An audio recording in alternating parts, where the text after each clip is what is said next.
Hello दोस्तों, आज की हमारी कहानी है ऐसा करने से सफलता जरूर मिलेगी। अरे, इसके खानदान में कोई आज तक आईएएस ऑफिसर बना है क्या जो यह बनेगा? रोहन के पड़ोस वाले रोहन को ताना मारते हुए यह सब कहते। रोहन एक बहुत ही गरीब परिवार से था तथा उसके परिवार में उसके माता पिता तथा दादा दादी सब मजदूरी ही किया करते थे। लेकिन रोहन के पिता चाहते थे कि रोहन इस मजदूरी भरी जिंदगी से निकलकर एक आईएएस ऑफिसर बने। इसलिए रोहन के पिता मेहनत मजदूरी करके उसे पढ़ने के लिए कोचिंग सेंटर भेजते। वह पड़ोस के ही कुछ लड़कों की तरह आईएएस की पढ़ाई करने कोचिंग सेंटर जाता। जो लोग रोहन का मजाक उड़ाते थे, उनके बच्चे भी आईएएस की कोचिंग कर रहे थे। लेकिन उनमें से कुछ लड़कों को देखकर तो यह लगता था कि जैसे उन्हें पढ़ने के लिए जबरदस्ती भेजा गया हो।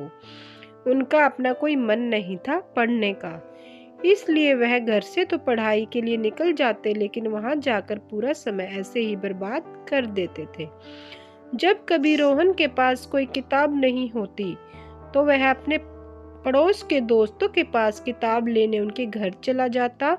तो रोहन के कुछ दोस्तों के माता पिता रोहन को कहते कि अरे, क्यों समय बर्बाद कर रहा है तू तो मजदूरी करने के लिए बना है, कोई अफसर बनने के लिए नहीं। रोहन को उनकी यह सब बातें बुरी तो बहुत लगती, लेकिन वह उनको एक कान से सुनता और दूसरे कान से निकाल देता और दुगनी मेहनत तथा लगन से पढ़ाई की तरफ ध्यान देता, क्योंकि उसका दृढ़ संकल्प था कि उसे एक आईएएस ऑफिसर बनना ही है तथा अपने माता पिता का सपना पूरा करना ही है। अब आईएएस की परीक्षा हुई और कुछ दिनों में उसका परिणाम आया।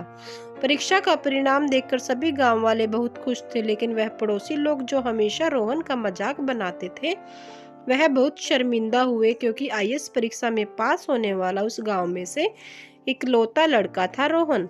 आज रोहन की वजह से उसके गांव का नाम ऊंचा हो गया था और सब रोहन की तारीफ कर रहे थे। इस कहानी से हमें यह सीख मिलती है कि अगर कोई भी काम दृढ़ संकल्प तथा मेहनत से करे तो उसमें हमें सफलता जरूर मिलती है।